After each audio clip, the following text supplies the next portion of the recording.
broadcasting live from John Muir K through 5 school. It is National African American Parental Involvement Day. We do this every year. We're excited to be here again. And the youth from the school have the opportunity to meet a lot of different folks from a lot of different career paths and share information with them to help them along the way if they decide, well, I might want to do this or I might want to do that. And so we love to bring people on and talk about what they do, why they're here. Joining me is Anthony Robinson from the Seattle Urban League. Well, let's find out this first. For anyone who may be unfamiliar, hey, Appreciate, about the Urban League and what the Urban League does. Tell us a little bit about the Urban League.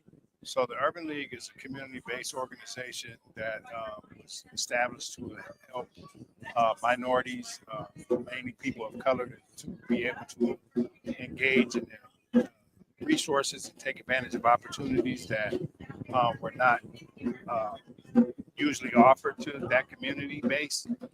But what I do, particularly in the department I work in, is I am what's called a participant navigator for the construction trades program. And so what that means is I help individuals that express serious interest in getting into the construction trades pre-apprenticeship program. We partner with PACT, that's PACT, which is pre-apprenticeship construction trades. It's located at the Wood Technology Center at 2310 South Lane in the Central District. And also part of my job is to be of support with individuals that are newly into the unions, any union, trade union that are apprentices. We help support them with work gear, boots, specialty tools, if they need gas to get back and forth to work, anything, and sometimes they need assistance with other personal things as well. So we have other departments within our organization to help with those things too. All right. So why are you here today? What brings you here today? I know there's a lot of reasons you could potentially answer, but for you personally, why is it important for you to be here today? So for us, it's important to go ahead and spark the interest of some of these youth. So one of the questions that I ask them when they come up to my table is that, do you know what construction is? Because what I found is I'm also an active member of Local 242 Laborers Union. What I found is that the trades offer a way to actually earn a livable income. Everybody knows that, here in the city of Seattle, rent is high, groceries are high, everything seems to be going up. So a lot of people are finding it too that because we've not only done this in elementary schools, we've been to some high schools. We used to also speak with college level kids or kids that are interested in going into college. And some kids don't want to go to college, what I'm saying? And once they realize, we'll go to college for however many years, and then you end up on all this financial aid debt, when they can just go right into the trades and just out the gate be earning a livable income. But what this is today is, again, to spark the interest of these children and let them know, what's out there, what's available, and to open their eyes to some avenues. Now, have you found that there is an awareness? Again, we're talking K through 5, right? Exactly. Of that as a career opportunity. Are you exposing a lot of them for the very first time to the potential of working in the trades? Some of them, like I said, I asked them, do they know what construction is? And for the majority of them said that yes. I mean, you can't live in the city and not notice all the things going on, all the construction. But some of them don't know, what I'm saying? And so if they don't know, we open their eyes to that as well. Let them know, what's available for them. You're listening to Rainier Avenue Radio World. It's me, Tony B. My guest is Anthony Robinson from the Urban League, here today at National African American Parental Involvement Day, talking about trades and introducing the trades to these young folks that are here. What are some of the things that you would say to our audience right now that you say, and you talked a little bit about it before, livable wage, but why do you think the trades are something that isn't on the forefront in the minds of a lot of people? Or do you disagree with that? Do you think that the trades are something that folks are well aware of? To be completely honest, from what I know about the trades is especially where the Black and brown population are concerned, is that, these opportunities really weren't targeted for us. They weren't for us, and so and it's still kind of like that today. They didn't want us to have these opportunities to be able to earn the income that they were earning. But now we're in here, and although sometimes it's a challenge to navigate those waters, man. What's important to know is that, again, college doesn't have to be the only path, and so you can get into the trades and, again, earn a livable wage where you'll be able to provide for your family and have an enjoyable life. All right, Anthony, I want to give you an opportunity for final words. Anything you'd like to say to our audience? Some are watching, some are listening. So for those that are listening, some that are watching, if you are from a diverse population, and you are experiencing some challenges, the Seattle Urban League has a number of avenues, a number of resources that you can pursue. I am particularly located at what's called the Resource Center at 901 Rainier Avenue South, Seattle, Washington, 98144. We have a housing department. We have EHM, which is electronic home monitoring for youth that have been incarcerated and have been released on electronic home monitoring. We also have a youth maritime program for youth 18 to 24 years old, where they can get involved in an internship program down with the Port of Seattle. We got Awesome. we got a number of programs available to you. So give us a look. Anthony, thank you for joining me, sir. No problem. Appreciate what you do. Thank you. All right, take care. Again, you're listening to Rainier Avenue Radio World. It's me, your host, Tony B. This is National African American Parental Involvement Day. We're going to see if we can get somebody else over here to join us. And in the interim, I want to tell you about Call to Conscience. Call to Conscience is what we do for an entire month. We turn our home, the Columbia City Theater, into a museum. The entire theater turns into a museum, and we have installations on this guided tour. I'm going to tell you about these installations. We have an installation featuring the Seattle Black Panther Party, which is just amazing and incredible. We also this year have the Quincy Jones Memorial Exhibit. Quincy passed away recently. If you watched the Grammys, they did a wonderful job of honoring Quincy. We've got an incredible exhibit that honors him. And check this out. If you haven't heard the story about the piano that Quincy touched, see, Quincy was in Bremerton and then came to Seattle. So we hyper-focus on his Bremerton, Seattle years. There was a piano that he touched. He tells a story to Stephen Colbert that changed his life. We have that piano at the Columbia City Theater, that very same piano that Quincy touched, that changed his life when he touched a musical instrument for the first time. A history of faith and religion in Seattle's Black communities. Yes, you'll find that installation there as well. Just a timeline of African Americans and faith and religion. The first church, the second church, and the involvement. And church was the center of gravity for the Black community, whether it was politics or education or social, or whatever it was, business, it was going through the church. And come find out about the history of the African American faith and religion experience in Seattle from the very beginning. The Hartsfield Enslaved Quilt Collection is also available. If you don't know about the quilt codes, these were codes that were written into quilts in quilt patterns that directed those who were trying to run away from slavery where to go. They would say things like, "This is a safe house," or "This is go to the river." And so we've got authentic enslaved quilts. That's part of the Hartsfield Quilt Collection that you'll be able to see. T. Hurd's Black History of Tacoma. T. Hurd, Tony Hurd, is a longtime Tacoma resident. And so I asked him if he would put together just kind of a potpourri of events that took place in Tacoma, that Tacoma is part of their resilience and their ways of overcoming oppression and racism, and the way that they overcame the struggles and how they did that. And in particular, one of the things that Tacoma is proud of is their history of boxing. Many boxers from Tacoma have went on to the Olympics from that small community of Tacoma. Come out and learn more about Tacoma at this year's Call to Conscience. We've also got the history of Blacks in Seattle Public Schools Metro Leagues. Metro League is the athletic part of the Seattle Public Schools. So that's where basketball, football, baseball, all these athletics take place. Um, and the Metro League started in 1912. Well, many athletes have went on to earn millions and millions of dollars, got their start in the Metro League. But who was the first African American that was hired as a head coach in the Metro League? Who was the first African American administrator? Who was the first African American that actually played, was allowed to play in the Metro League? You can't find these answers to these questions anywhere. Come join us and get some answers to a few of these questions and find out more of the contributions of African Americans to Seattle Public Schools Metro League. The Seattle Black Firefighters Association. Oh boy, this is a good one. Come on down and find out about the history of the iconic Seattle Black Firefighters and what they've done in our community.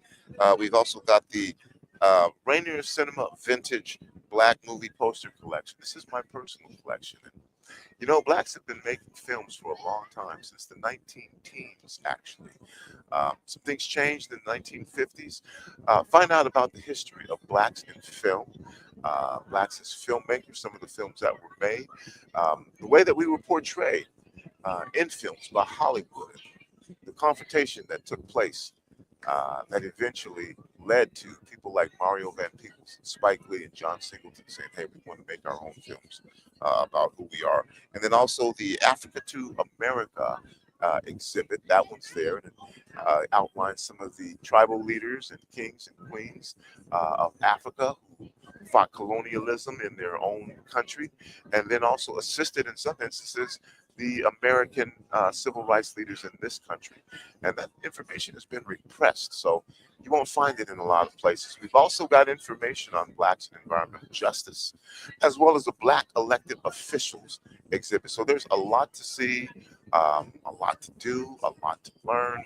We're open from 11 a.m. to 7 p.m. You can get an advance ticket at calltoconscience.world. If you get an advance ticket, you save a little bit of money. We also do take walk-ups. So 11 a.m. to 7 p.m. Tuesday through Sunday. So we're not open today, which is Monday, but we will be open starting tomorrow, all the way through Sunday, through the end of the month, through the 28th. So feel free to drop by, pick up a ticket in advance. But again, go to calltoconscience.world and visit this amazing museum. We are here live at John Muir Elementary School, K-5 school. It is National African American Parental Involvement Day. We've made it an annual deal to be here and talk to some of the folks who are participating here, and we'll see if we can grab someone else and get them over here. I'll tell you what, Daniel, I'm going to go take a look and see if I can grab somebody, and I'll be back in a second. Một thông điệp chính thức từ Medicare với luật mới, quý vị có thể tiết kiệm được nhiều tiền hơn đối với các chi phí thuốc kê toa. Xem liệu quý vị có họ đủ điều kiện nhận trợ giúp bổ sung Extra Help của Medicare hay không, quý vị nên tìm hiểu chương trình này. Truy cập ssa.gov/extrahelp. Chi phí được Bộ Y tế và các dịch vụ nhân sinh Hoa Kỳ trả. If you or a family member are 55 or over and need nursing home level care, you want to keep living where you are, check out Providence Elder Place PACE. Our program centers in the Rainier Valley and throughout Seattle and King County, offering healthcare, housing, transportation, social, and recreational activities. There are no copays or deductibles, and it's covered through Medicare and Medicaid. Providence Elder Place PACE specializes in serving those with chronic health conditions, including diabetes, kidney disease, heart disease, and dementia. For over 25 years, this program keeps seniors out of nursing homes, assists family members caring for elderly loved ones, and works to keep the most vulnerable members of our community healthy in their homes. Call 206-320-5325. That's 206-320-5325. Or visit providence.org/Elder Place. This is a Rainier Avenue radio message on fentanyl awareness in our communities. And we're going to have open, honest, frank conversation today about fentanyl. But I think it's just going to take everybody. It's going to take communities, it's going to take cities, it's going to take counties, state, and federal partners to all come together to really tackle this. But I think first and foremost, it starts with us, making sure we have the education and we have the wherewithal to help out on the streets because this is where we are, and it affects all of us. How easy is it to find information about what's going on in your community, in your public schools? And I'll just tell you, it's not very easy. And a lot of information is sort of outsourced to other areas. This has been a Rainier Avenue radio message on fentanyl in our communities. Hey, what's good, y'all? It's Kid Sensation here, asking for all of us to come together to support a legend, an icon in the hip hop community, DJ Nasty Ness. He's got mounting hospital bills. He can't be. Welcome back to Rainier Avenue Radio and our live broadcast from John Muir Elementary School. It is National African American Parental Involvement Day, and so this is a career day for the K through 5 students who attend John Muir. They get folks from all over the place literally to talk about career opportunities, and it's never too young to talk about career opportunities. Joining me right now is Brooke Nelson. Brooke, how are you? I'm doing great, thank you. And you are with the Seattle Public Schools Seattle Public Schools. Department of Transportation. Exactly. All right, well, let's talk about why you're here. Tell me what brings you here. So, Well, you know what? Before that,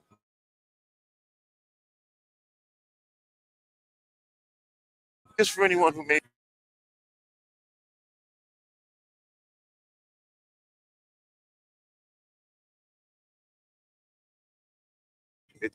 So they work on routing and work on supporting the drivers and the students who ride buses to school. I have kind of a different role in our transportation department because I am concerned with making it safer for students to walk and bike to school. Well, that is transportation. Yeah, exactly. Yeah. So what brings you here specifically today? Well, obviously, we know it's National African American Parental Involvement Day. Why do you come here today to participate in this event? Yeah, so I really love working with John Muir Elementary. We have some awesome parent leaders and staff here, like Anisha, who put on this whole career fair for students. And John Muir has some really awesome walking school bus programs. So that's a group of students who walk to school together with some parent leaders. And that makes it safer for John Muir students who don't ride the bus to get to school on time and in a healthy way with their community members. So they have some really special programs at John Muir. Tell us a little bit more about that, because I am unaware. Well, these are walking school buses. What is it? Yeah. So a walking school bus is a group of students who meet up. So for John Muir, students meet near Sunrise Pea Patch, and then they walk down Renton Avenue together. Okay. And as they walk down the street, they pick up more and more students along the way. So then they get to walk to school together. So it becomes kind of a group like a bus, but they're all walking. Interesting. How long has that been in place? That's been in place for a couple of years, maybe longer. I've been in this role for about 1.5 years, and it's been going on and going strong since I've been here. Okay. So what do you share with the students when you're talking to them today about career opportunities? Yeah. So today I'm having students play a safety infrastructure game where they are circling on a picture what they see that's making it safer for people to walk to school. So they're circling crosswalks. Some of them are calling out curb cuts or signs or bike racks. And as they circle the different infrastructure, then I ask them what they think my job is and why you think that that infrastructure would be in the street. Now, that is something that I would imagine that a lot of folks don't know about, these types of career opportunities and career paths. So how do you interest the students, and what is the interest level that you find they have once you explain to them about these opportunities? Yeah, that's a good question. So I think students get interested by doing a game. I think transportation isn't something that people think about as a career path often. I didn't. I came to this from a background in social work. And so my role is getting community members together to know each other and make it safer by building community. And so I'm hoping that students grab an interest in, oh, I've seen this before on the street. I use this every day. this could be something that I could help design and I could help Wow. make safer for my family and my neighbors. Awesome. Thanks Yeah. for being here. I want to give you the opportunity to say to those who are, some are watching, some are listening, just listening, any final words that you want to share, either about your job, what you do, or National African American Parental Involvement Day, whatever it Okay. is that you'd like to share. The floor is yours. I will say I love my job. I love what I do. I feel really grateful to be here with John Muir students and to be included and welcomed by Anisha and the staff and parents and family members here. And I love Safe Routes to School and working with the families around John Muir and around all Seattle Public Schools. All right. Well, thank you for joining us. Thank you. And if you wouldn't mind, once you go back, having your person who's sitting with you at the same area come on over and join us, and we'll learn a little bit more about some Great. more folks who are here. Thank you. Thank you, Brooke. All right. Take Take care. care. Again, you're listening to Rainier Avenue Radio .world. It's me, your host, Tony D. We are live from John Muir K-5 Elementary School in South Seattle for National African American Parental Involvement Day.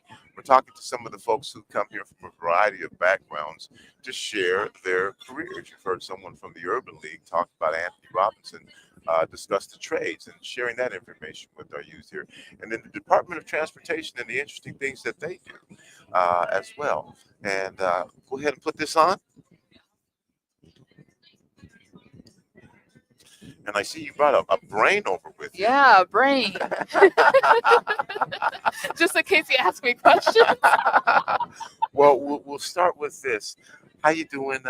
Tell us your name and what you do.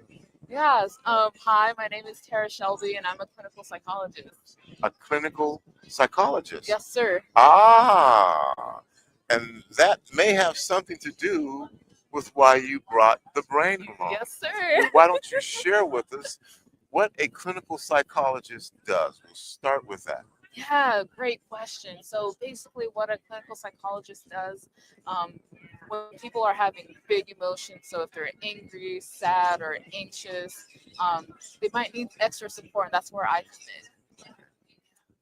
in. Give us again kind of an example.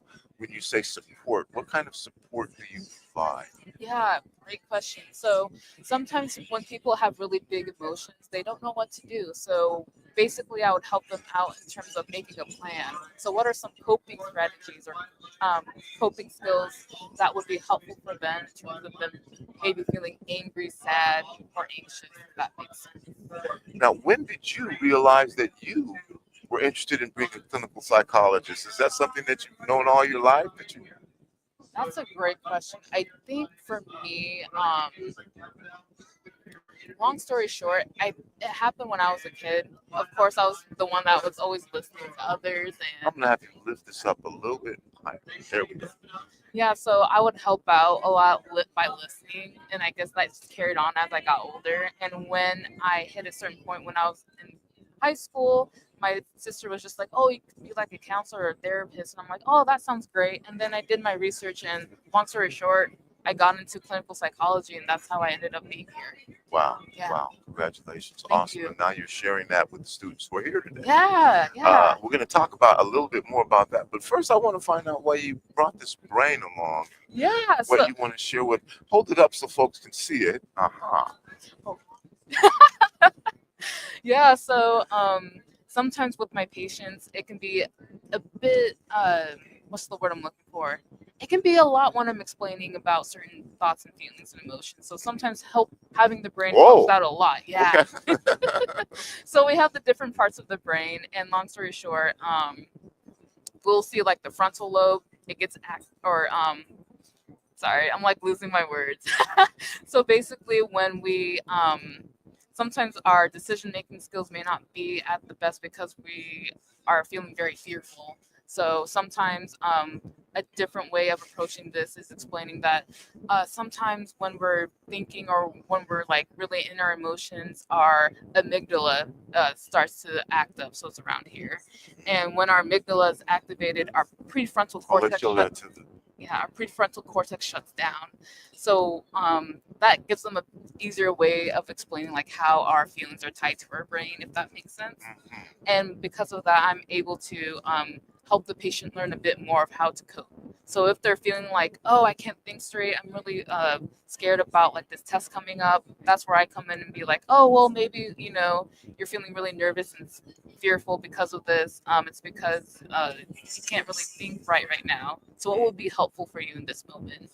So sometimes breathing exercises or things like that. Now, this may seem like an obvious question, but sometimes it's the obvious questions that give us the answers.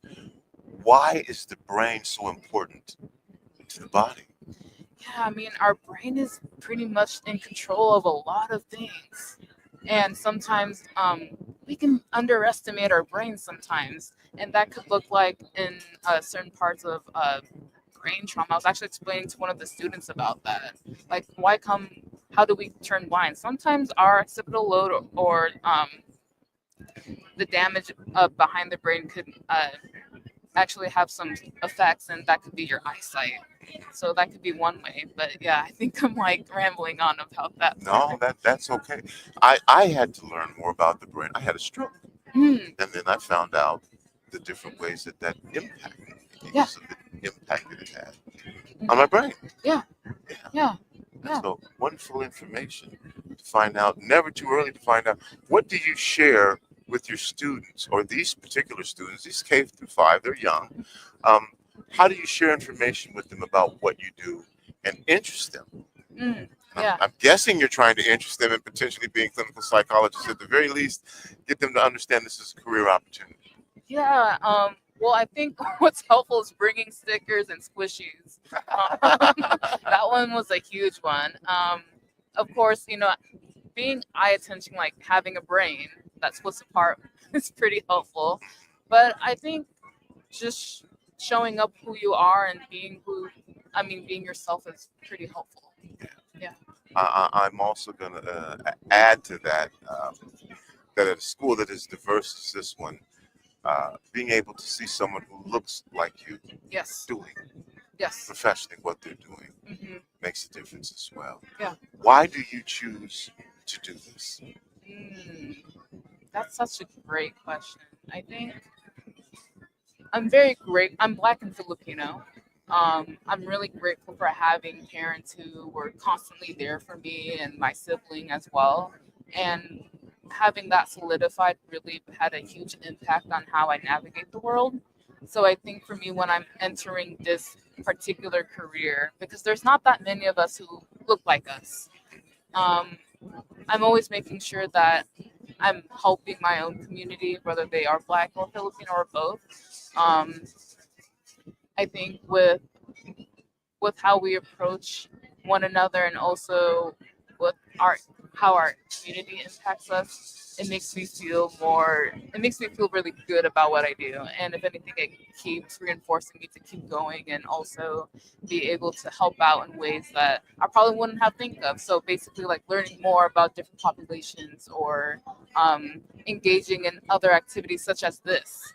So, being able to help out the community in any way really goes both ways in terms of me being a clinical psychologist and just being Black and Asian. Yeah. Well, thank you for joining us on Rainier Avenue Radio. Thanks for coming down here and sharing this information. I want to tell you about something that we do at Rainier Avenue Radio. So every February, we turn the Columbia City Theater, which is our home, into a Black History Month museum. Oh, wow. Where you can learn about the history, in particular, of African Americans from Seattle. So my question to you, some of the exhibits that we have, and I'll give you this. We've got the Seattle Black Panther Party exhibit. This year we have a Quincy Jones Memorial exhibit. Did you know Quincy was from Seattle? Yeah, he's from Bremerton too. I didn't know about. Yeah, yeah, that's where I'm from. Yeah, he's originally from Bremerton. So we hyper-focused that exhibit on Bremerton and Seattle. Oh, wow. And then we also have an exhibit of the history of faith and religion in Seattle's Black communities, the Hartsfield Cool Collection. So from a clinical psychologist, I know why I think this is important. Why do you think it's important for all people, and in particular for African American youth that know what their history Yeah. is. I mean, wherever you go, your history follows you. I believe in that. And because of that, it's so important to acknowledge and learn things about yourself that you probably wouldn't have never known about. And because of that, it can be really healing, and it can also influence you and inspire you to do more and do better. And I think learning your history and where you come from is a really huge factor in not only your identity, but also how you navigate the world. Yeah. Yeah. And in particular with Seattle. Seattle's not Chicago. Yeah. It's not. It's not. It's It's not Chicago. It's not It's not. Atlanta. No, It's sir. not Charleston. No, sir. It's not. It is Seattle. Yes. And I think that it is important to understand where we were, Hmm. because that adds context, whether you like it or don't like it, to who we are Yeah. today Hmm. in Seattle. And I Yep. think for a lot of folks that come to Seattle, Hmm. it's difficult to understand why Yeah. y'all are a little different over here. Well, Yeah. we're a little different over here. Hmm. Yeah, we are. But our history is very young Hmm. in the city. We don't have 300 years. We didn't have slave trading laws that we have. Yeah. So our history is different. But still, learning about the way that the African Americans that came to the Northwest overcame oppression is very important. And again, it tells the story of why we are here. Yes. I want to give you the opportunity to share. Hey, how are you? Opportunity to share any final words you'd like to share with our audience. Some are listening, some are watching and listening. Whatever you'd like to say about being a clinical psychologist, your interaction today at National African American Parental Involvement Day, or whatever you want to talk about, go ahead and share. Yeah, thank you so much. You matter. You belong here. You deserve an education. You deserve love, and you deserve to be inspired and feel inspired by other people and engage in the world with however you want to. And I'm very blessed and very grateful for being here today. So thank you so much. I'm going to give you this, and I'm going to ask you to do me a favor. Yeah. If you'll tell one of the individuals at that desk right in front of us that we're ready for them. Yeah. Sure. Oh, just across? Just across. Okay, Both, yeah. both of them have been informed that they're going to be up. Awesome. I will. All right. And, Okay. and thank you for what you do, and thank Yeah. you for being here. Thank you for having me. All right. Yeah. Come see the tour. Yeah. Okay. All right. Awesome. Clinical psychologist. Interesting. A lot of opportunities that are available here to learn about on Career Day, and sharing this information with you, K through 5. Never too early to start finding out about what's important for you while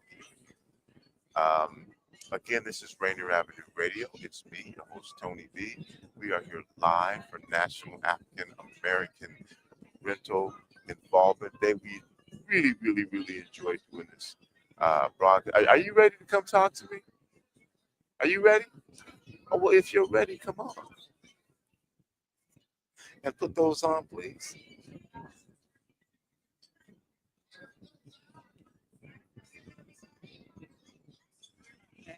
All right. Are we? Let's try that. Let's try that. Is that on, Daniel? Testing. Let's see. Hear you now. I think I can. Oh, you can't hear me. Oh, Okay. there we go. Oh, well. Well, we're here again, excited to be here. Oh, I guess we should do this first. Why don't you tell everyone who you are and what you do? Hi, my name is Carlette Winfrey. I'm a registered nurse, and I'm here for the Career Day at John Muir School. Okay. Oh, Carlette, Carlette. You are perfect. And the last name is? Winfrey, Winfrey. And a clinical nurse. I'm a registered nurse, yes. A registered nurse. Uh-huh. Okay. Well, let's get started Okay. by talking about what you do, what that means. I mean, maybe to some folks it might be obvious, but not everybody knows. And that's the whole point of Career Day. Correct. Is to share that information. So as a registered nurse, what does that mean? What do you do? As a registered nurse, very basically, we help people obtain the best health they can possible. And nurses don't only work in hospitals. That's what I always try to express to people. Nurses can work in clinics, schools, for insurance. I work in insurance a long time. I'm sorry, say it again. I worked in insurance. Oh, okay. Some work for pharmaceutical companies. So nursing is a great career in which you can do a variety of things and work in a variety of venues with very little. You don't necessarily have to go back to school to get retrained. A lot of times, a lot of industries like that nursing background and the education is. Well, I can tell you, having been in the hospital, thank goodness for nurses. Yes. And it's so funny, a lot of people think that the physician is there or the nurse practitioner, like we say PCPs now, the primary care physician or whatever. A lot of them think that they're there full time, but we work as a team. Yeah. And we are trained, we are skilled in knowing how to recognize problems so that we can report to the appropriate entity so that we get you back to your optimum. So. Well, I mean, I don't know what everyone else's experience is, but I can tell you, having been in the hospital, I saw my nurse way more frequently. Mm-hmm. Yeah. Than I saw my primary care physician. Right. And I'm not saying that, but it's just y'all are there. Y'all are, and in addition to identifying some of the things that may be wrong, and maybe this is universal, maybe it is. You also, from my experience, pay attention to the spirit of the individual as well. Yes, nursing is holistic care for patients. And one thing about, there's not, I always tell people, well, it's not like a doctor, nurse, better this or better that. It's just that we all have our particular role in the team. And the doctor is responsible for, like, what all do we need to do to take care of this patient? But we are the one with that patient. We have a more intense relationship with that patient as far as caring for them, recognizing when something is going wrong, when they're getting better. We are administering medications and seeing what the response is to those medications and reporting that out so that there can be changes made accordingly. So we are, we are the eyes so that they'll know what to do next. I like the way you explain that so that it's more clear when I talk about the spirit. You have a more intense relationship with your spirit. Correct. Good, bad, get in trouble. And those are all things as a nurse that y'all are aware of as you're treating the patient for whatever ailment. Correct. And we also, too, we recognize the family or whoever they have determined to be their family as kind of the patient as well, because they are the ones that we are hoping to teach to help get this person better, and as well as teaching the patient themselves. So you can't absorb, especially when you're not feeling well, it's hard to absorb a lot of information to care for yourself. So it's always nice to have family members that are hearing the same information so that they can remember some things for you.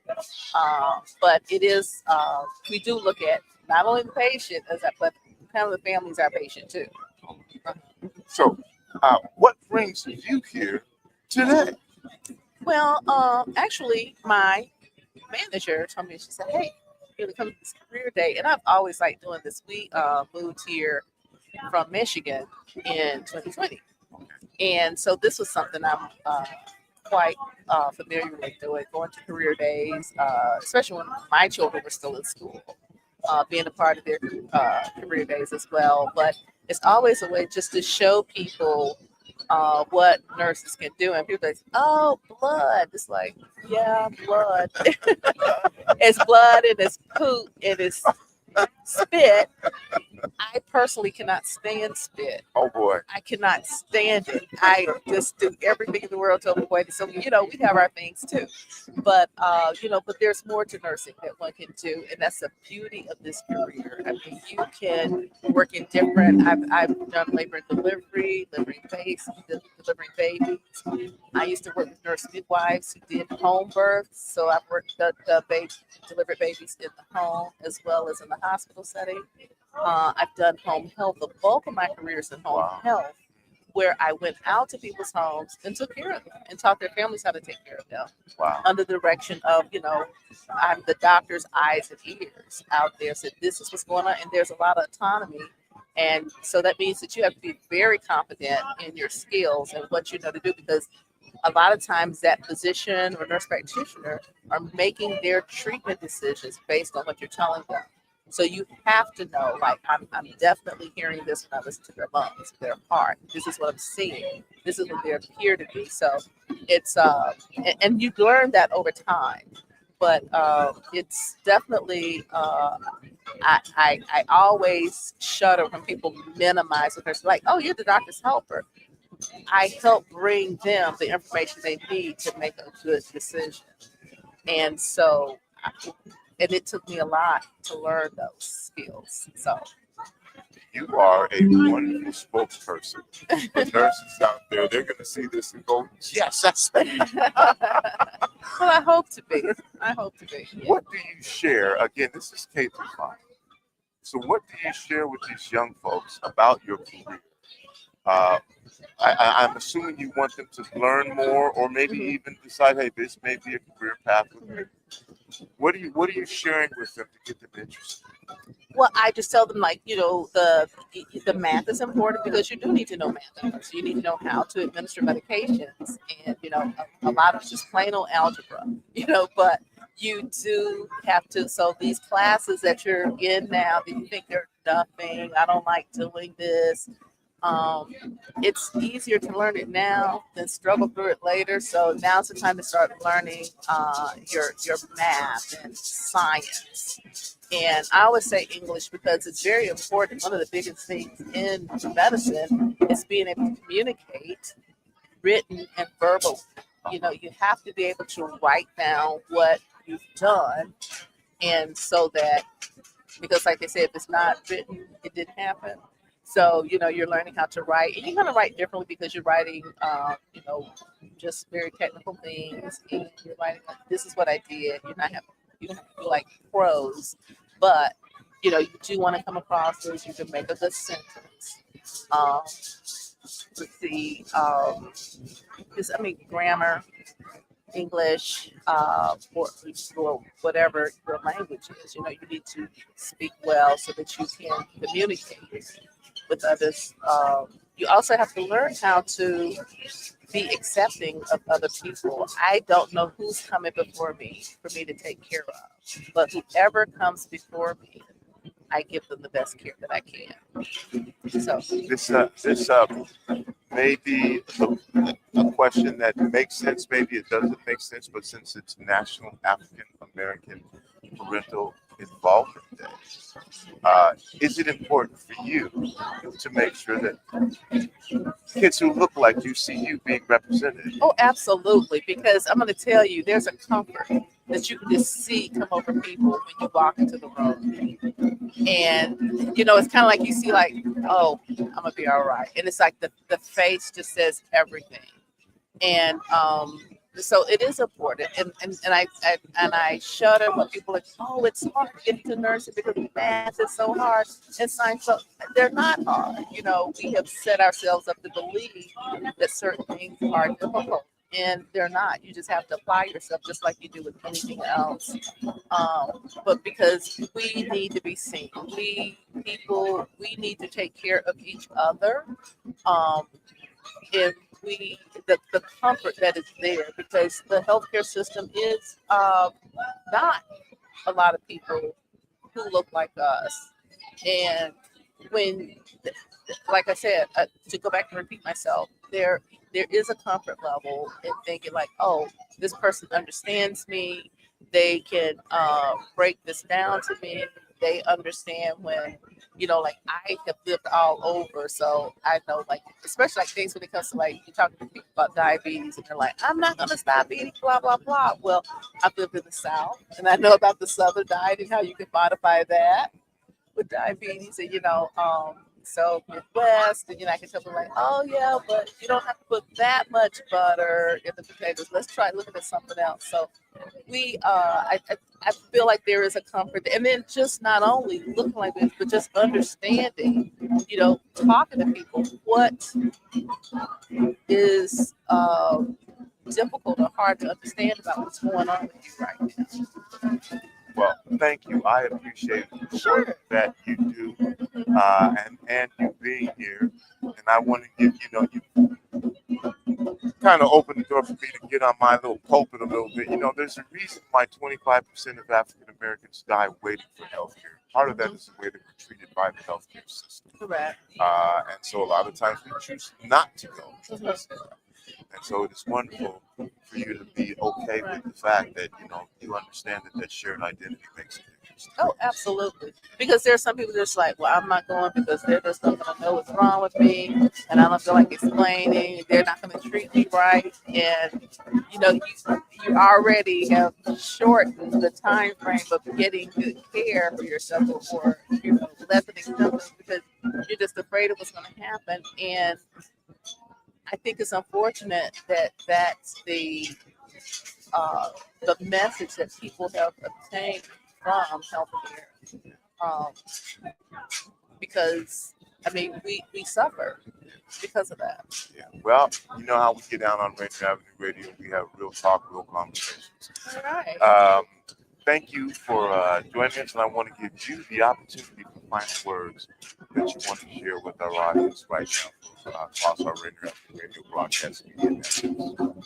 Well, I would like to say I would love for people to consider nursing. It is a career that you can do forever. I jokingly said to a friend, we have a friend who's a professional basketball player. I said, I can nurse. I've been a nurse for 37 years. I said, I can nurse for 37 years, but you can't play basketball for 37 years. So, and he says, but I make a lot more money than you. I said, yeah, you're right. But anyhow, it's a good career. Money isn't everything. Money is not everything, but I know that I can never be broke. You know what I mean? That's what I always tell people. I said, you can always work as a nurse. I have been the trailing spouse. We've moved always because of my husband. I've always been able to where we're going to move next. It doesn't matter. I just have to get a license in that state. So that's the beauty of nursing. You can take your career wherever you need to go. You can practice in different areas of nursing. I do geriatric nursing now, but I did home health. I've worked in insurance extensively, and I did labor and delivery. I deliver babies. So did pediatric nursing in home health. So I would tell people to look at nursing as a career, and you won't be sorry. You won't be sorry. Well, it's a wonderful career. You got me on my soapbox a little bit because I just want to reinforce to everyone your opportunities, your chances to make it to the professional level of sports is very, very small. Mm-hmm. And then to survive in that sport is very, very small. And if you get injured in that sport, again, you can't make that money. And if you do happen to make that, you need to be educated in what you need to do to be able to sustain and keep that income as well. Now, I'm not saying not to shoot for being a professional athlete. That's not what I'm saying at all. But it's great to have a plan to do a number of things, whatever that may happen to be. But if you want to be a professional athlete, I'm not saying that. But you know what? There are professional athletes that have become physicians. Oh, yeah. And I don't know of any as nurses, but there are a lot of people who do have a plan. And I work with some nurses. I have a nurse that I work with now who was an engineer, and he has become a nurse, and now he's going back to get his doctor of nurse practice, and he's going to specialize in psych. So it's like that's the beauty of nursing. You can go to school and get like a nurse practitioner, degree, and you're writing prescriptions. You are the provider at that point. So you can do a lot with your nursing. I mean, there are people. I'm at the end of my career, but if I wanted to right now, if I decided, oh, you know what, I think I want to go back and be a nurse practitioner, I could do that. And there's a former Seattle Seahawk. His name is Dan Dornick, who after he retired from football became a doctor. Okay. Yeah. Well, thank you so much for joining us. Thank you for having this opportunity to learn more about nursing and what you're sharing with the individuals who are here. Really appreciate it. I'm going to give you one of these as well, especially since you got here in 2020. You may not be aware that we have a Black History Month museum that hyper focuses on the history of African Americans in Seattle. Oh, so it would be an thank you. opportunity for you to learn more about Seattle's African American history from the folks who created and made the history. I like that. Thank you. Yeah, we may have to do something on the history of nursing in the African American community. Yeah, we'll find out. I mean, I know that's a good one. Hey, we may have to include that. Yeah, put a pin in that. Well, thank you for joining us. Sure, thank you. Now I'm going to ask you a favor. Could you get one of the people behind that table up there to come back here? I've already told them. Okay. Yeah, just tell them if they want to come on. I'm looking at the person right there standing up. Okay, the gentleman there. The woman in the purple. Oh, she sent me. Oh, she's a nurse also. Okay. Yeah. Okay, so you guys both. Yeah. Got it. Well, there's a young man right there. Mm-hmm. I talked to him as well. Okay, I will get him. Okay, well, thank you for coming. Thank you. Okay. Have a good day. You too. Rainier Avenue Radio World. Daniel, let's take a quick break and we'll be back and we'll talk to some more folks here. I'm Paul P. Generational wealth. Generational wealth. What is generational wealth? We asked our communities, and this is what they had to say. Generational wealth, it's this idea of like hard work that gets carried on that had been executed from ancestors, and so the generations down the line are a bit more set up already, like in a very favorable position financially to succeed. And it kind of makes me think of like privilege a lot, because when I think about stuff like gentrification or people with privilege or in a more privileged position in like the current society as it is right now, I think of this idea that they probably had this generational wealth. This campaign to create awareness to generational wealth is brought to you by the Department of Neighborhood's Generational Wealth Initiative, the Washington Housing Finance Commission, and Rainier Avenue Radio World.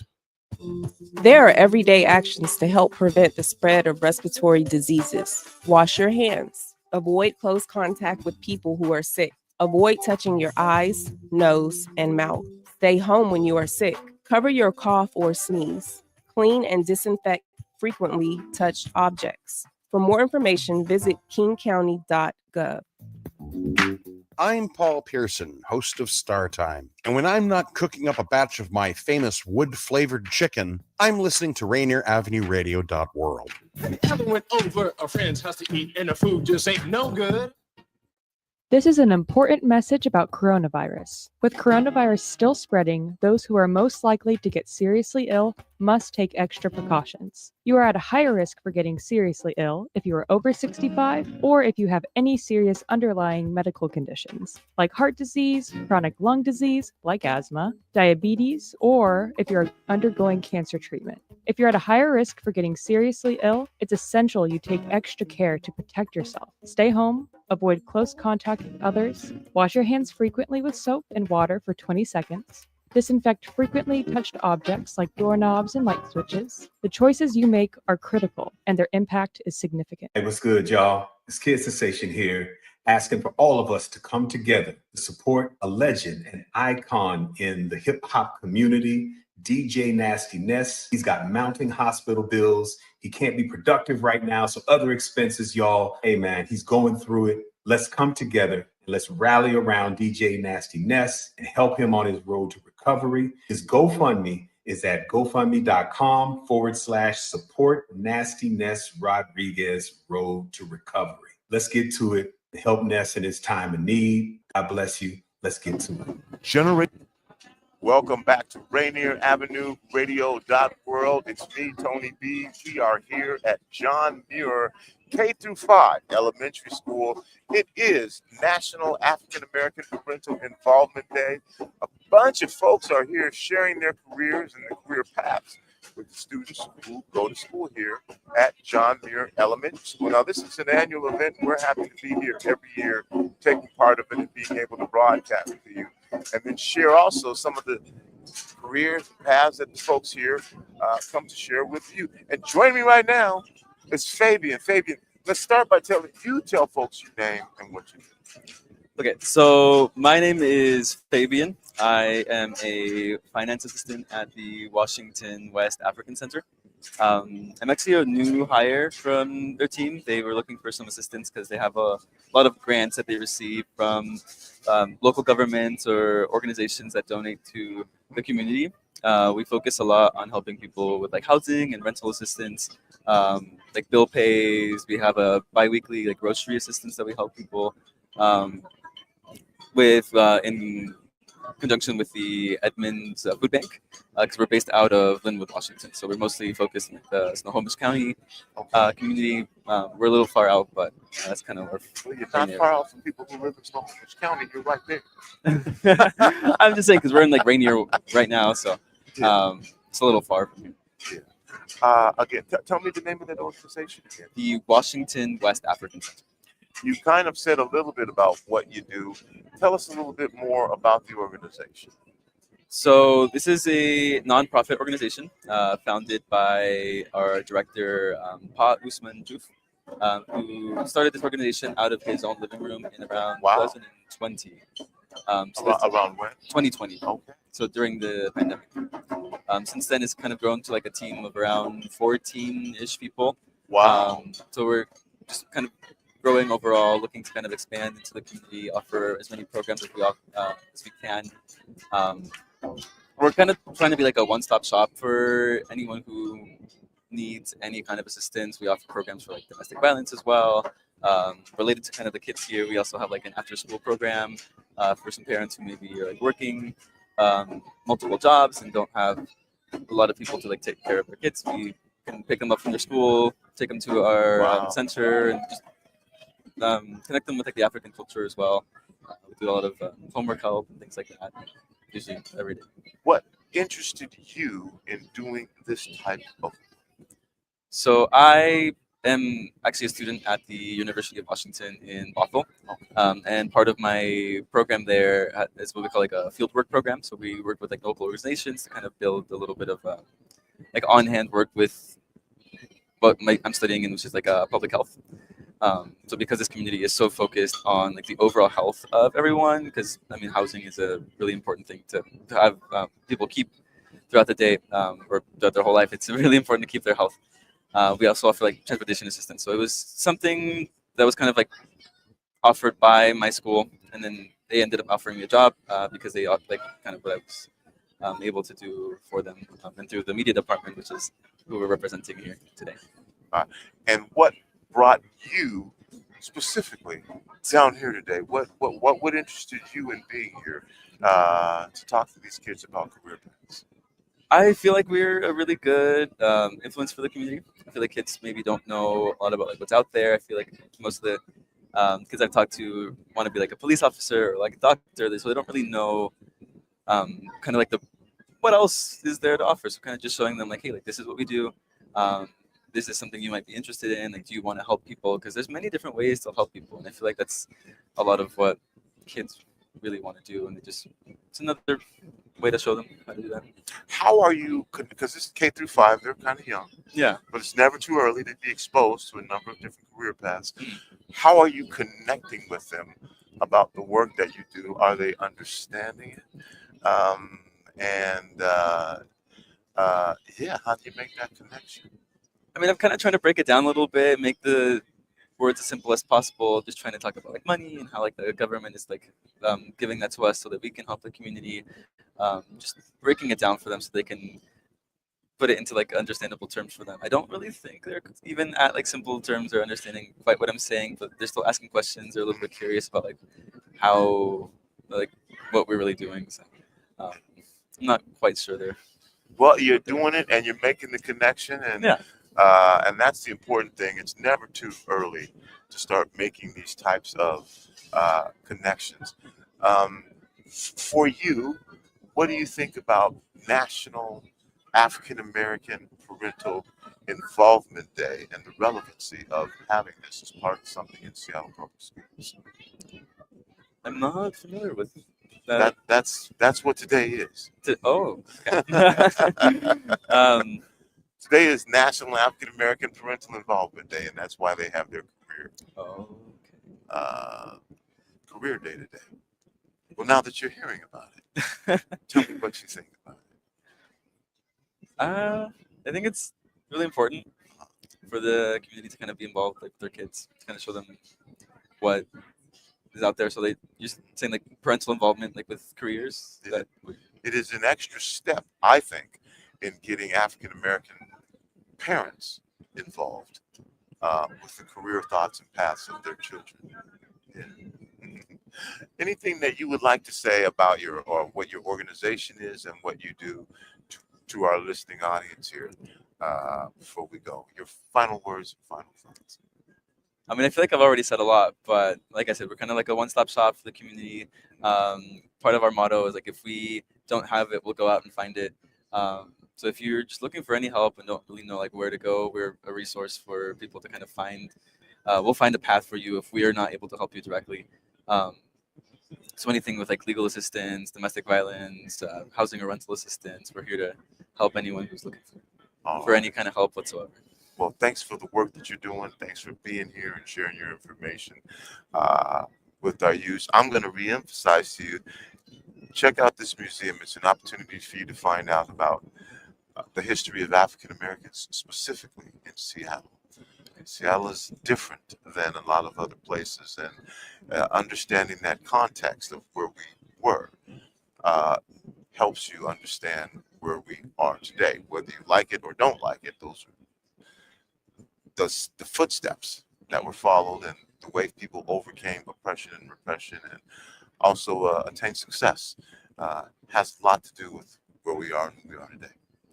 Good information. I will check it out. Okay. Thank you. Thank you. All right, Fabian. Thanks for coming. Thank you for having me. All right.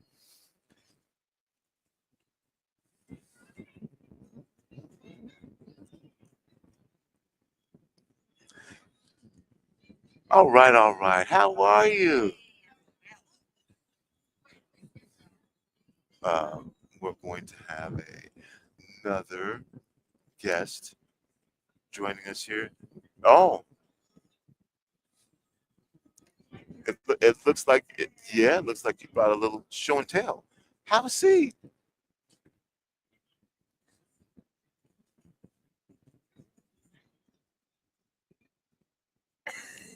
Good to see you again. All right, so you can hear. I can hear. Okay, maybe pull that down a little bit. There we go. There we go. Is that better? Yeah, how are you doing? Well, I guess we should start with this. Why don't you tell us who you are and what you do? So I am Liz Davis, and I have a fun announcement. I'm changing my name to Damisi Davis. Say it again. Damisi, Damisi. It means the witnesser of fate would not let me die. Damisi. Damisi. So should I be calling you Damisi? Yes, please. Okay, Damisi. I'm glad. Well, congratulations to you on making a decision like that. Yes. In your mind. And again, share a little bit about what you do to our audience.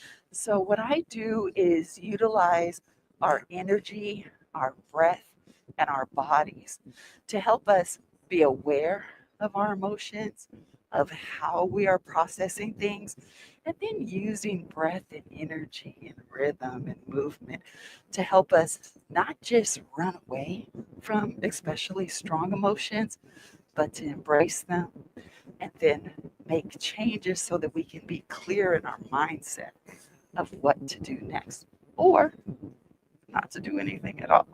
Wow. Wow. And so here on National African American Parental Involvement Day, why is this important for you to be here and share your information? Oh, it's so important to be here because we know that our parents and those who are giving us life through our upbringing, they are our first teachers. The other part that I've learned over the years, Tony, our babies, our children are also teaching us. And so I like having the children think about their emotions. We use art to capture what their faces are doing when they're frustrated. And so I take them through a pretend event like their favorite pudding just dropped. And I stop them right there and say, oh, I notice your eyebrows are down, your forehead is frowning. Draw that out for me. And then let's breathe so that we can think about what's next. And so then we do some belly breathing and allow them to see that, oh, okay, everything's all right. I can get another pudding. I can ask for help. And when they use their breath and they realize, we've even here today, the children immediately said, oh, I can't make the frustrated face anymore. And they just went right to their color crowns and drew a smiling face or a calm face. And I always celebrate them that you just took care of yourself by breathing. Now, back to the family. When the children stop and do that in immediate frustration moments, they are teaching the family. They're teaching their siblings just by doing it, by example. And that's my joy, is bringing our children tools that are right there within themselves to shift and think, what else can happen instead of staying in my anger or my frustration? And they get it. They do it immediately. Wow. Well, you've kind of answered this question, but I'm going to ask it anyway. Okay. Again, this is National African American Parental Involvement Day. We are here at John Muir K-5 Elementary School. So these students are young. Yes. How are you finding they are receptive to what you're trying to share with them as a career path? Because they're kind of young. Yes, they're kind of young. And how are you getting that message across, and what's the response you're giving? So thank you for asking that, because some of them just come right up and they say, well, what do you do?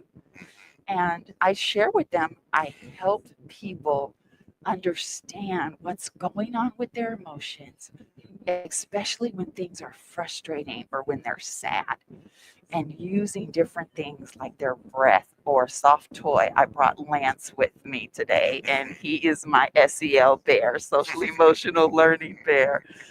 And I just, they're connecting and they're understanding, oh, this is a way to help people. And then walking them through the exercise, there's more of the showing them the answer that's been happening today. And with our older students, I think we had maybe a 4th and 5th grade, or maybe just 4th grade since I've been here tabling. And the 4th graders, they were right on target. They were giving me their interview questions. Wow. And one of the main things they wanted to know was, how do I feel while I'm helping others? So in their questions, they remembered what I said, that I enjoyed helping people shift their emotions by using their breath. And so the fact that they picked that up and asked it within that next question, that let me know that they were following along. That's what I do, is helping others. Please share your name with me one more time so that I say it correctly. I don't want to say it wrong. We're learning it. I'm even getting used to the shift from Liz to Damisi. Damisi. Damisi. D-A-M-I-S-I.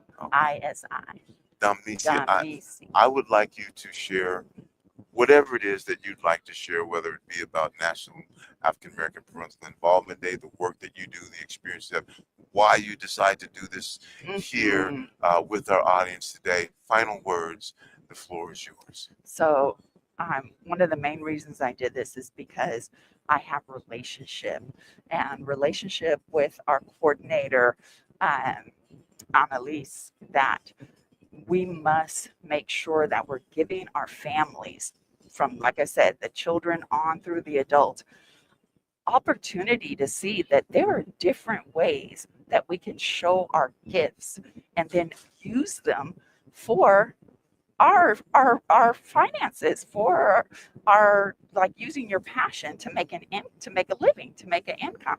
And as a business owner, it has not been easy. And I'm glad the students, like I said, those fourth graders had their interviewing sheets. They said, what is the most challenging part about your career? And that's that same side of the coin. It's joyful to bring the workshops that I do and the coaching I do to support and help people. But it's also something that brings in my discipline to help me run my business. And so making sure the families know, yes, there are differences, different avenues from college to trades to being a business owner. I love being one of those examples, even when it's challenging.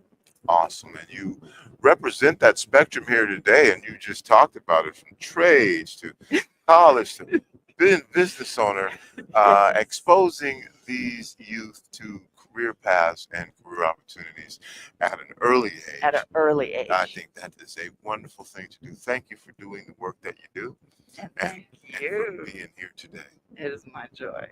Damisi, best of luck to you in all that you do. Thank you, Tony. You too. Well, another National African American Parental Involvement Day. We're so happy to be engaged and part of this annual event. We're here again, and we were speaking with folks who, again, from a variety of career paths and things that they do, from Department of Transportation. And I learned some stuff today about the Seattle Public Schools Department of Transportation, their walking bus, where they have kids walk, and then as they continue to walk to where they're going, they pick up more kids and they walk together, and it's a thing for their safety. We also had gentleman Anthony Robinson here from the Urban League talk about trades. We had a nurse that shared information with us, just a variety of people that joined us today to talk about the career paths that they have. Clinical psychologist that joined us today. It's never too early to learn about the potential of what you may choose to be or want to be as you grow up. And so that's what happened today at John Muir Elementary School. Yeah, that's about it. I do want to mention some stuff that we do have coming up on the 14th. We'll be broadcasting the Metro League Basketball Championships. It's 8 o'clock. Okay. The Metro League Boys Basketball Championship at 8 o'clock, and that'll be from Seattle Pacific College. Seattle Pacific University College. Excited about that. We're also going to have our Black History Month, a small portion of our Black History Month installations on display, and we'll be doing something special at halftime as well. So that'll be on Valentine's Day, 14th, broadcasting live from the SPU Gymnasium, the Metro League Championship Boys game. Daniel Bellis will be there. I'm not going to put Daniel on the spot by asking him who he thinks is going to be in that championship game, because anything can happen. And I'm not going to guess either, but we will be there for the two that make it through for that championship game. We'll be there to broadcast that game for you. And of course, you've been hearing me mention this. Our Call to Conscience Museum is open. Will be open until the 28th of February.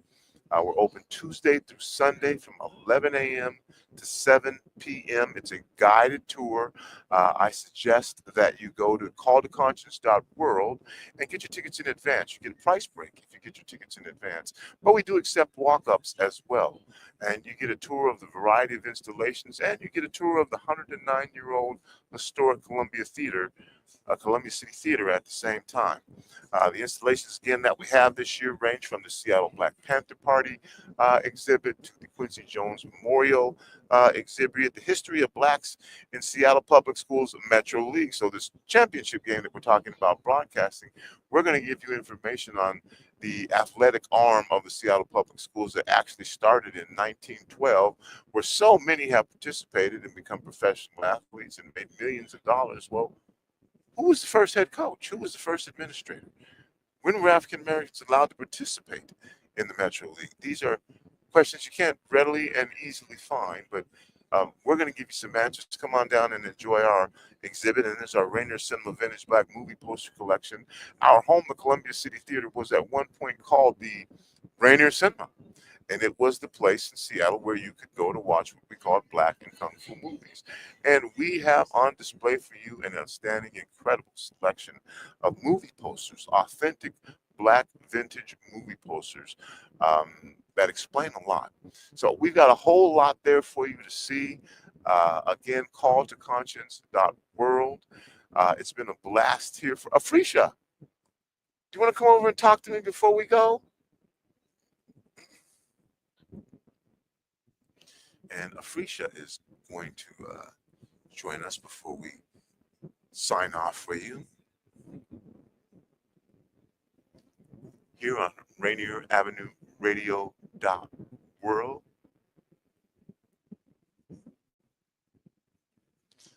And just put those on. Hey! How we doing? Excellent. Well, do this for everyone who doesn't know. Tell them who you are and what you do. Oh, sure. My name is Afrisha. I am a local. And your last name? Oh, Afrisha Clark. Local Seattle cross-cultural arts curator. Here all my life.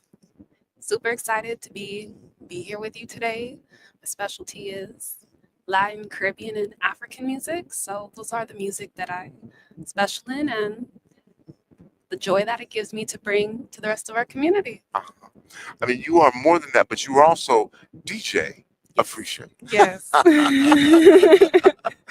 and that's kind of what you were doing here today. Will you explain to our audience what you were doing, what you were showing here today? Again, as National African American Parental Involvement Day, there have been a number of folks here from a variety of career paths, and today you were here for. We were here, yes, National African American Parent Involvement Day. I got the chance to hang out with the young kiddos of our future here, soon to be next upcoming future. They were excited. They were ecstatic to learn and see how the little DJ, you could hear them over, and I'm sure you could hear them over here in the background tearing it up. They was like, wicka, wicka, wicka, wicka. They were like, whoa, this is cool. And So you were teaching DJ. Yeah, and they had a great time. Yeah, just I saw. Going hands-on. So they couldn't wait to get their hands on it. So it was a great experience. Speaking of which, I think we have some coming back to visit us now. So for you, sharing what you do to students at an early age, why is that important to you?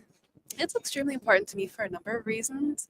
Sharing what I do, I remember growing up and always having this massive music collection from my parents. They had amassed a large world music collection. And this was on all different forms, tapes, CDs, records, you name it, they had it. And our collection just grew. And as the time went on and the digital ages changed, I went with the times and the music stayed with me. And I remember just always seeing the DJs at different parties, like them being the life of the whole part. They were the one who set the mood, set the tone. And I said, I want to do that. But I never really saw a lot of female DJs like me coming up. And when I did want to go learn, there weren't the opportunity. I couldn't go to a music school to take lessons. I didn't know anybody. So I had to, when I went out, I would just have to watch other people all the time, how they did it. And one day I finally bought my own equipment and and then from that day, I never looked back. And now it's important to me to make sure that the other kids, the other youth in the area, not only they have a chance, but they have technological, digital access is important to make sure that we get it out into the communities and to those who otherwise they might not have a chance otherwise. Yeah, I'm going to keep you here just a little longer because some more kids came in, and you have one of the cool interactive stations here that I'm sure that they're going to like to do. Because I've asked everybody the same question: how do you engage the students in what you are doing to make them aware that it's a career path opportunity? Now I see them; they jump on that and they go over. But so you may not have as difficult a time explaining that. But what do you do to engage them to say, "Hey, this is a career path. This is an opportunity"? Totally. First things first, I just set it in front of them and I let them to be the one to touch it and to push all the buttons and turn all the dials and the knobs and just see what does each thing do. That's a lot of how I learned myself. They ask me questions. They say, what are you? What do you do? What is the point? What's the purpose? What do I need to learn? And I tell them, think about the kind of music that you like, learn to play an instrument, take a music class, and play music for your friends. Play the music with your friends. That's really how I started. As a child, I was banging and beating on all kind of stuff, playing all kind of music, and my parents, they just didn't know what to do. I was a wild child. But they thankfully invested in my creative energy, and here we are today. So I'm able to help be here and be that light to these kids who I was once in their shoes. So it feels good. All right, I'm going to let you go here in a second, but before we do, any final words that you'd like to share with our audience listening, our audience watching and listening, before I let you go? It can be about whatever you want, whether it's about National African American Parental Involvement Day, why you choose to be here, what you do as a DJ, interacting with the kids, whatever. And I see there's somebody already standing at your station there. So whatever it is that you'd like to say. I guess to make it short and sweet, I think being Black, especially a Black female DJ, I think those are three things right there that are already, some people might say, oh, it could go both ways. You have a lot working for you. You've got a lot working against you. Either way, it's the same pressure. So I would say I would rather keep my foot on the gas and keep doing what I've been doing to make sure that our community is continue to be empowered. And that's what I encourage everybody else to do is make sure, no matter what, that your children have access and that they do attend and that you are aware and you do find out what programs are available. Ask around, ask a friend, ask your school, ask your local community center, because I know those were big things to me that made a difference as a child, was not just having a community center, but being able to afford to take those summer programs, those late nights, those after school programs. Make sure those kids they are involved and get their hands on all the things that they can to really enrich their growth mentally, physically, spiritually, emotionally, socially, culturally, financially. Make sure that these kids get the full, especially. So. All right. Okay, DJ Afrisha, you got a line of kids over Sure there. do. Thank you for what you do, and thank you for being here.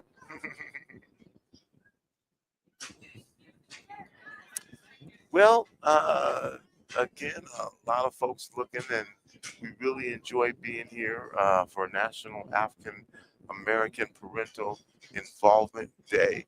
A lot of youth getting exposed to a variety of careers. Some of the folks have left, but DJ Afrisha is still here. Clinical psychologist is still here. The folks from the West African up in holistic wraparound services that they provide are still here. We're still here.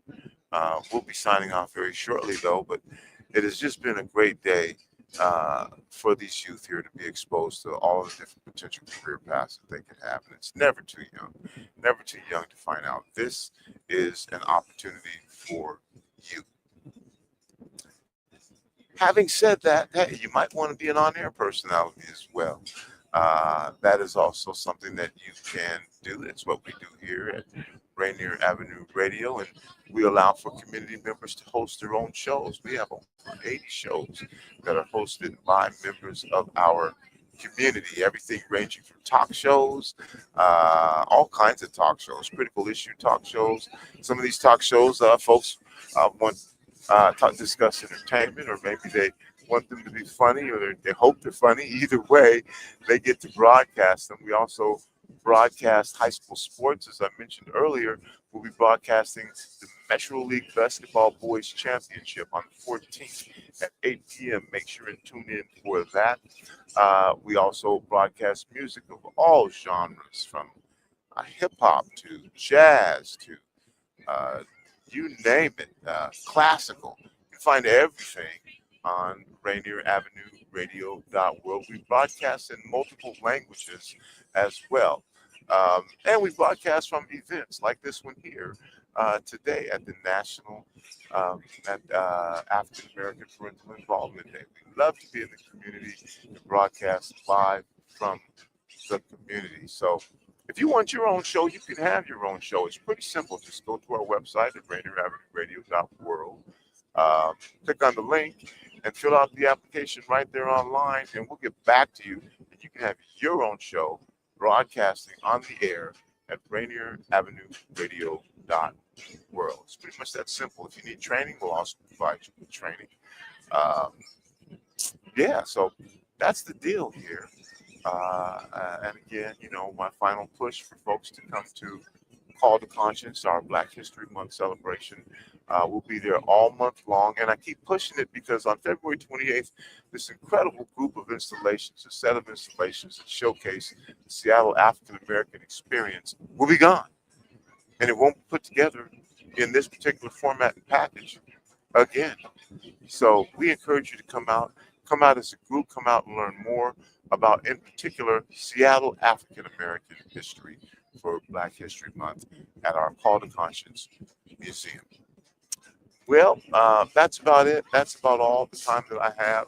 It's been a joy being here once again at John Muir Elementary School, K through 5, sharing some of the stories from folks who are here to talk to the youth about what they do for a living and engaging them in potential career paths.